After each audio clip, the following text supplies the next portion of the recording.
کو وقت دیا، بڑے نازک وقت میں الیکشنز آ رہے ہیں، سیاست بھی ہو رہی ہے اور مذہب کو بھی خوب استعمال کیا جا رہا ہے اور اسی دوران بہت سی توہم پرستی بھی ہو رہی ہے۔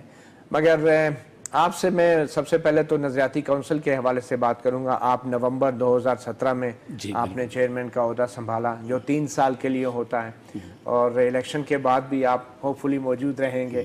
20 اراکین پر مشتمل آپ کی اسلامی نظریاتی کونسل ہے، تو آپ کے عہدہ سنبھالنے کے بعد سے ابھی تک کیا کیا اہم مذہبی جو سوال ہیں ان کے جواب آپ نے دیے ہیں اور کہاں تک یہ بات پہنچی ہے؟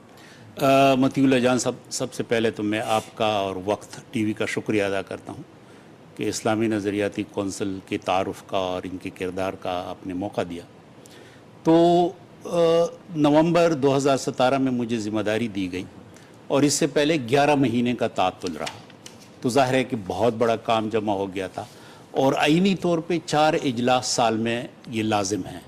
چنانچہ اب ہمارے پاس وقت کم تھا، لیکن الحمدللہ مارچ تک ہم نے 4 اجلاس مکمل کیے۔ تو پہلے کیوں نہیں ہوئے تھے؟ وہ 11 مہینے کا تعطل تھا، یعنی نہ چیئرمین تھا اور نہ 11 اراکین تھے۔ شیرانی صاحب چلے گئے تھے اور اس کے بعد فیصلہ نہیں ہوا تھا۔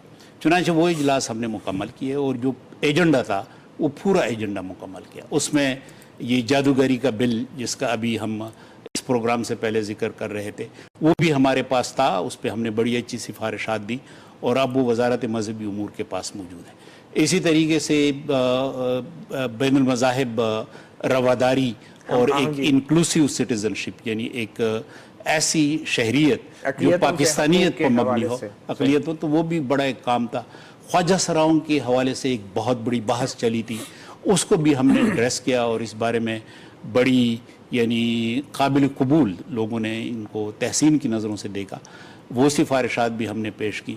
تو متعدد اس قسم کی سفارشات اس وقت ہمارے پاس موجود بھی ہیں اور اب دوبارہ اس کی تشکیل مکمل ہو گئی ہے۔ 9 ممبر ہمارے 3 مارچ کو ختم ہو گئے تھے، نئے ممبر آ گئے ہیں، تو انشاءاللہ امید ہے عید کے بعد